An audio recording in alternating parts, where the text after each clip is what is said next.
Hi. This is a young bear who loves to explore the jungle around his home. One day, he decided to take a stroll through the forest. But the walk soon turned into a full-on adventure. When the sky suddenly opened up and dumped buckets of rain down onto the jungle. Hi, I'm the narrator. Hi, this is the story of Bear in the Rainy Jungle. The first thing Barry noticed was that the rain felt really nice on his fur. But it quickly soaked him all the way to his skin. He had never experienced such heavy rainforest rain before.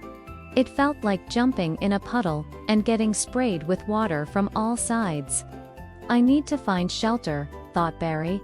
But then he saw some of his friends, a group of young tapirs, splashing in a nearby puddle and having the time of their lives. So he joined them. In the middle of their splashing contest, a big juicy worm poked its head out of the mud and slowly wiggled its way towards the safety of a leaf. A troop of monkeys swung by and shrieked with laughter at the sight of the worm struggling in the muddy water. The monkeys were not bothered by the rain. They just kept leaping from branch to branch, never seeming to get wet. Barry was starting to feel cold now. The rain did not let up, and there was no sign of shelter anywhere. Just when he was about to lose hope, he saw a family of sloths hanging upside down from a tree not far away. Their fur was thick and long, so maybe they would be able to keep him dry. Barry hurried over. "Hello," said Barry, catching his breath. "Can I please come hang upside down here? I want to stay dry." "Sure," said the sloth mother, without opening her eyes. Barry quickly climbed up the tree and curled himself into a ball next to the sloth family. After a while, Barry started to feel warm and cozy, but he could still see the raindrops falling around him. Looking closer, he saw a little frog sitting on a leaf above him. The frog was totally soaked and shivering. Barry knew that if he didn't do something, the frog would catch a cold. So he reached out his paw to help the frog. As soon as his paw touched the leaf, a bug flew up from underneath it and landed on Barry's nose. Barry sneezed so hard that the frog fell off the leaf and splashed into a puddle. Then he looked around to see where the bug had flown off to, but it was nowhere to be seen. Barry sighed. Maybe he should have left the frog alone. But as he turned to go back to the sloth family, he saw the frog hopping happily along a leaf, completely dry and looking much happier than before. Barry understood then that the rain was not dangerous for most animals in the jungle, but he still wanted to build his own shelter. He remembered seeing a fallen tree trunk earlier, and that seemed like the perfect place to make a den. While Barry was collecting vines and leaves to make a roof for his den, he met a family of capybara. They were lounging in the water, munching on some aquatic plants. Even though the ground was completely soaked, the capybara were completely dry. Barry asked them how they managed to stay so dry in the rain, and they just smiled and kept eating. Barry shook his head and went back to work. He arranged his roof just the way he liked it, and he even managed to dig a little hole for an entrance. Feeling very proud, Barry took a nap inside his new den. When he woke up, he realized that the rain had finally stopped. Barry was very happy that he had stayed dry, but he was also very hungry.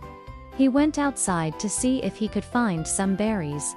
But everything was so wet that it was hard to find anything to eat.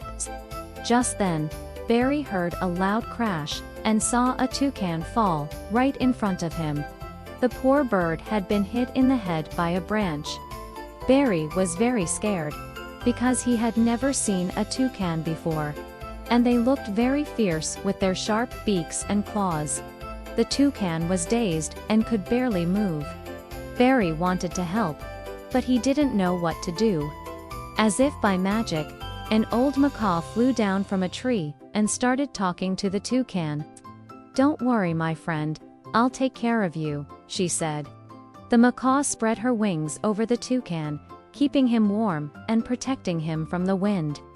Barry wanted to help, but he didn't know what else to do. Then he remembered his den. Maybe the toucan would feel better there. So Barry offered the bird some berries he had collected earlier, and then led him to his den. When the toucan was a bit stronger, Barry asked the bird why it had come down from the trees during the storm. "I got caught in the rain and lost my balance," the toucan explained. "And then I bumped my head. I felt awful. This nice lady helped me, but I'm still not feeling my best. Well, my den might not be much, but you can stay here as long as you like until you feel better. I'll bring you food and water every day." The toucan nodded and fell asleep almost immediately. The rest of the day, Barry sat outside his den and waited for the sun to come out. Soon, other animals started coming out of their hiding spots, too. A pair of lovebirds landed on a branch near Barry and started singing a sweet song together. A family of spider monkeys swung past, shrieking and making funny faces at Barry. And a two-toed sloth slowly made his way down a tree. Barry waved to all the animals passing by and told them about the toucan that was resting in his den. Some of the animals stopped by to say hello, and Barry felt very important hosting everyone. Finally, the sun came out and the sky became a beautiful blue color again. Barry was very happy that the storm had passed, but he was also very tired. He decided to take a nap before going to check on the toucan. When Barry woke up, the toucan was gone. Barry searched everywhere, but he couldn't find the bird anywhere. Just when he was about to give up, he saw a colorful blur above him and heard the toucan squawking with delight. Barry looked up and saw the toucan flying in circles around the old macaw. They were playing. Barry could tell that the toucan was much better now. The toucan swooped down to Barry and gave him a big hug. "Thank you for taking care of me, Barry. You are a true friend," said the toucan. Then he flew away to join the macaw. Barry watched them go and felt very happy inside. He had made a new friend during the storm, and it felt good to know that he had helped someone in need. Plus, the rain had brought a beautiful rainbow to the jungle. And after such a long rainy day, it was so nice to see the sky clear up. Barry skipped all the way home, humming a happy tune. Even though the storm had been scary, he had learned many survival skills from the other animals, and he had made a new friend.